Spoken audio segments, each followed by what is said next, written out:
참으로 좋으신 그리고 사랑이 풍성하신 우리 하나님 아버지 감사드립니다. 오늘도 우리 한 사람 한 사람 하나님이 새벽을 깨워주시며 우리를 붙들어 주시며 또 하나님 우리를 하나님의 전으로 안전하게 인도하시니 참으로 감사합니다. 오늘도 하나님 하루를 살아가며 하나님과 함께 걸어가고 하나님과 함께 대화하며 하나님과 동행하기를 간절히 기도합니다. 하나님이 우리와 함께 하심에도 불구하고 때로는 우리에게 기다림을 허락하시고 때로는 우리로 하여금 인내하게 하시는 그 하나님을 바라볼 수 있도록 도와주시옵소서. 때로는 하나님께서 침묵하실지라도 여전히 나를 붙들고 계시고 여전히 나와 대화하시며 나와 함께 하시는 하나님을 믿음으로 바라볼 수 있도록 우리의 믿음의 눈을 열어 주시옵소서. 감사합니다. 예수님의 이름으로 기도드립니다. 아멘. 창세기서 8장 13절부터 22절 말씀으로 주의 말씀을 증거합니다. 우리 다 함께 보시겠습니다. 능력받는 새벽기도, 응답받는 새벽기도, 성령과 함께하는 새벽기도. 할렐루야. 아멘. 한국 시간으로 주일 그러니까 14일 한 남성이 비행기 안에서 난동을 벌였습니다. 팬데믹 이후에 마스크 착용의 유무 혹은 정서적인 피폐함으로 인해 비행기 안에서의 소동이 종종 있었기에 그것 자체로는 큰 이슈가 아니었습니다. 그런데 이번에 한 남성에 의해 벌어진 난동은 아이와 그 부모를 향한 것이었기에 참으로 안타깝고 씁쓸했습니다. 김포공항에서 출발해 제주로 가던 비행기 안에서 갓난 아이와 어머니 혹은 부모님이 함께 탑승하고 있었습니다. 아이는 이제 막 돌이 지난 갓난 아기였습니다. 아마도 아기는 비행기가 무서웠었던지 그만 울음을 터뜨린 것 같습니다. 여러분 그럴 수 있지요. 저도 비슷한 경험이 있습니다. 하와이에서 한국으로 돌아갈 때에 제 첫 아이가 채 2돌이 되지 않았습니다. 뭐가 무서웠는지 한국으로 가는 비행기 안에서 울음이 터져서는 비행하는 내내 제가 안고 있었고 또 자리에 앉는 것을 힘들어해 비행 내내 복도에 서 있거나 아니면 복도를 돌아다닐 수밖에 없었습니다. 그때 그 자리에 함께 탑승했었던 승객분들에게 대단히 죄송해 연신 미안하다는 말을 했었던 기억이 있습니다. 뉴스에 나온 그 아기의 부모님도 분명 같은 심정이었을 것입니다. 그래서 그 남성이 짜증을 냈다는 것 또한 어느 정도 이해할 수 있는 부분입니다. 그럼에도 불구하고 그 남성 승객은 도가 지나쳤습니다. 그런 막말을 쏟아 부었습니다. 아나무인격인 그 남성의 태도에 다른 승객들도 심지어 여성 승무원들도 어찌할 바를 몰랐습니다. 그 남성 승객은 연신 부모를 향해 욕설을 퍼부으며 자신이 왜 피해를 받아야 하냐며 불같이 화를 냈습니다. 그런데 김포공항에서 제주공항까지는 제가 알기로 비행시간이 겨우 1시간 남짓입니다.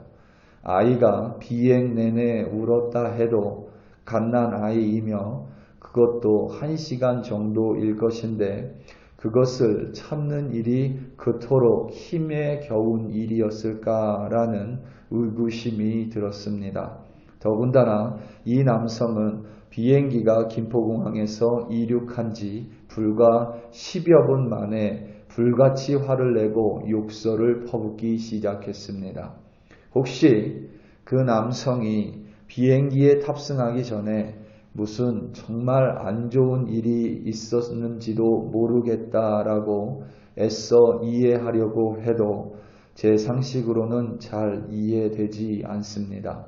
그분이 내뱉은 말은 말이 아니라 폭력이었습니다. 본래 기다리는 것, 참는 것이 참 어렵습니다. 말을 참는 것이 어렵지 말을 내뱉는 것은 어렵지 않습니다. 하나님께서는 종종 하나님의 자녀들을 기다리게 하십니다.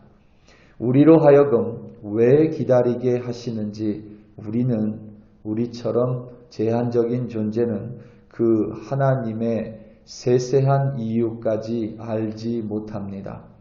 겸손을 위해서, 회개를 위해서, 연단을 위해서, 온전함을 위해서, 구원을 위해서, 믿음을 위해서, 성장과 성숙을 위해서, 소망을 위해서, 사랑을 위해서 하나님은 우리로 하여금 기다리게 하십니다. 더 많은 이유도 찾을 수가 있습니다. 그런데 그 중심, 우리를 기다리게 하는 중심을 보면 우리가 한 가지 확실한 이유를 찾을 수 있습니다. 그것은 그 기다림이 결코 하나님을 위함이 아니라 우리를 위함이라는 사실입니다. 지금 우리가 창세기를 가지고 묵상하고 새벽 말씀을 나누는데 하나님의 첫 번째 언약의 사람인 노아에서부터 그리고 아브라함에 이르기까지, 족장들에 이르기까지 그들은 기다렸습니다. 기다리지 못해 돌아간, 그러니까 길을 돌아간 대표적인 사람이 야곱이죠. 창세기 이후에 이어지는 믿음의 선배들 또한 항상 기다리고 인내했습니다. 그 세세한 이유가 조금씩 다를 수 있지만 그 기다림은 모두 하나님을 위한 것이 아니라 그들을 위하는 하나님의 섭리였고 계획이었음을 우리는 믿습니다. 노아가 방주를 짓자 동물의 암수가 노아에게 나와 그들과 함께 노아는 방주 안으로 들어갔습니다. 그리고 방주의 문이 닫히고 비가 오기 시작했습니다. 그리고 비는 40일을 밤낮으로 내린 후에 그쳤습니다. 하지만 노아와 다른 모든 동물들은 방주를 나갈 수 없었습니다. 온 사방이 물이었습니다. 40일 동안 비를 내리게 하신 하나님께서 하루 만에 얼마든지 모든 비를 제거하실 수 있으셨습니다. 혹은 40일 동안 비를 쏟아 부으셨으니 40일 동안 땅을 완전히 마르게 하실 수도 있는 전능하신 하나님이십니다. 하지만 하나님께서는 그렇게 하지 않으셨습니다. 40일 동안 밤낮으로 비가 내리고 120일 동안 물이 점점 줄어들었습니다. 산봉우리들이 드러났고 5개월 후에 방주가 아라랏산에 머물게 하셨습니다. 그리고 나서도 약 9개월이나 더 방주에 노아는 머물러야만 했습니다. 비가 퍼부었을 때는 노아는 분명히 두려웠을 것이고 비가 그치고 나서는 지붕을 열어놓고 방주가 움직이기에 그래도 방주 안에서 지낼만 했을 것입니다.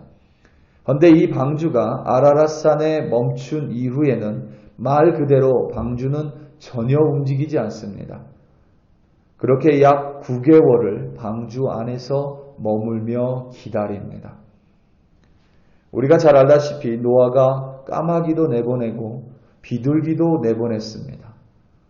여러 가지 이유가 있을 수 있겠지만 제 생각에는, 제 상상으로는 아마 노아가 기다리다 지쳐 그렇게 새를 내보내는 행동을 한 것이 아닐까 이렇게 혼자 상상을 해봅니다. 그렇게 시간이 흘러 601년 첫째 달 첫째 날이 되었습니다. 방주의 문이 닫히고 나서 약 330일 동안 기다린 후입니다. 오늘 본문 13절과 14절입니다. 601년 첫째 달 곧 그 달 초하루에 땅 위에서 물이 거친지라 노아가 방주 뚜껑을 제치고 본즉 지면에서 물이 거쳤더니 둘째 달 21의 날에 땅이 말랐더라. 아멘. 601년 첫째 달 1일에 지면에서 물이 거쳤습니다. 그러니까 땅이 드러난 것입니다. 그런데도 하나님은 아무 말씀을 하지 않으십니다. 사실 노아가 방주에 있는 동안 그 330일 동안 그리고 방주에서 나가라고 말씀하시는 370일 동안 하나님은 노아에게 단 한 번도 말씀하지 않으십니다. 창세기 6장과 7장을 보면 방주의 문은 하나이고 그 방주의 문은 노아가 닫지 않습니다. 창세기 6장, 7장을 보면 방주의 문이 하나이고 방주의 문은 노아와 가족들이 다 방주 안으로 이동하고 모든 동물들이 방주 안으로 이동하고 난 후에 하나님께서 그 문을 닫으십니다. 그리고 창세기 8장 1절을 보면 하나님이 노아와 그와 함께 방주에 있는 모든 짐승과 가축을 기억하사라고 기록되어 있습니다. 하나님께서 방주의 문을 닫으신 후에 방주 안에 노아에게 단 한 차례도 나타나지 않으셨고 말씀하지 않으셨다라는 증거입니다. 지면에서 물이 거쳤기에 땅이 보였지만 하나님은 그 이후에도 57일이 지나서 그러니까 약 2달이 지나고 나서 둘째 달 27일이 돼서야 비로소 노아에게 방주에서 나가라고 처음으로 방주 안에서 말씀하시고 마지막으로 방주 안에서 말씀하셨습니다. 노아가 방주 들어간 것이 노아가 600세 되던 해 둘째 달 17일입니다. 그러니까 편하게 말하면 600년 2월 17일인데 지금 방주에서 나오는 때가 601년 2월 27일인 것입니다. 하나님께서는 노아에게 방주에서 나가라 명령하셨고 그제서야 노아는 방주에서 나왔습니다. 우리는 하나님이 아니기에 왜 노아를 그토록 오래 방주에 두셨는지 그 이유를 명확하게 알 수 없습니다. 다만 그 기다림의 시간을 통해 노아는 그의 부족함에도 불구하고 그 또한 사람이기에 그의 마음이 계획하는 바가 어려서부터 악함이었음에도 불구하고 하나님의 심판에서 구원받고 또 하나님과 첫 번째 은혜의 언약을 맺은 사람이 될 수 있었습니다. 우리 사랑하는 성도 여러분, 스페인의 철학자 그라시아는 신은 우리를 채찍으로 길들이지 않고 시간으로 길들인다라고 말했습니다. 때때로 하나님은 우리를 기다리게 하십니다. 그리고 때때로 그 기다림은 우리가 생각하는 것보다 조금 더 길 수도 있습니다. 그 기다림이 다소 어렵고 힘들 수 있지만 우리가 확신해야 되는 것, 우리가 믿어야 되는 것, 우리가 붙들어야 되는 것은 그 기다림이 분명히 나를 위함이고 그 기다림을 통해 우리는 참된 그리스도인으로 빚어지는 줄로 확신합니다.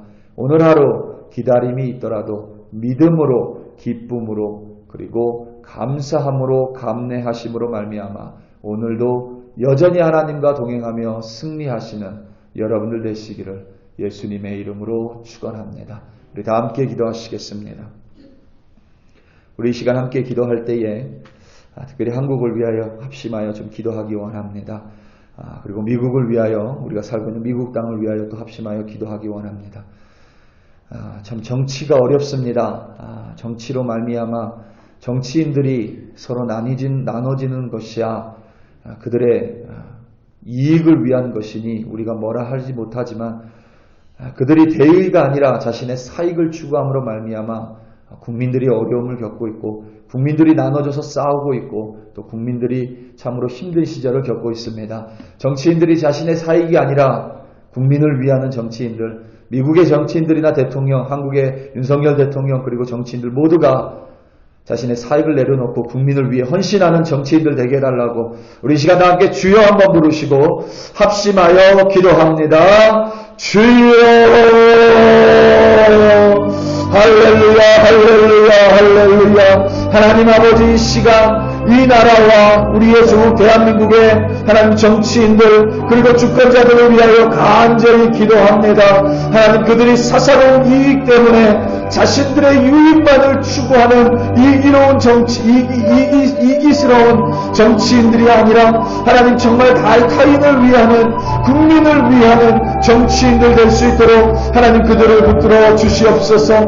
분명히 많은 정치인들이 하나님을 알고 있는 그리스도인입니다. 하나님이 미국의 많은 정치인들도 입을 내어 스스럼 없이 하나님의 자녀라고 말을 하며 나아가 예배합니다. 하나님 그들 가운데 사사로운 이익을 내려놓고 자신의 권력을 향한 욕망을 내려놓고 하나님 오로지 국민을 위해 헌신하고 국민을 위해 수고하는 정치인들로 세워주시옵소서. 대통령으로 말미암아 사범해야 되는 것이 아니라 대통령으로 말미암아 하나님 더욱더 연합되게 하시고 어려운 민생과 하나님 먼저 의원들과 정치인들, 장관들이 먼저 자신들을 희생하고 내려오므로 말미암아 민생이 안정되고 경제가 안정되어 정말 국민이 하나님을 올바른 앞에 기도하고 자신 앞에 나아가 나를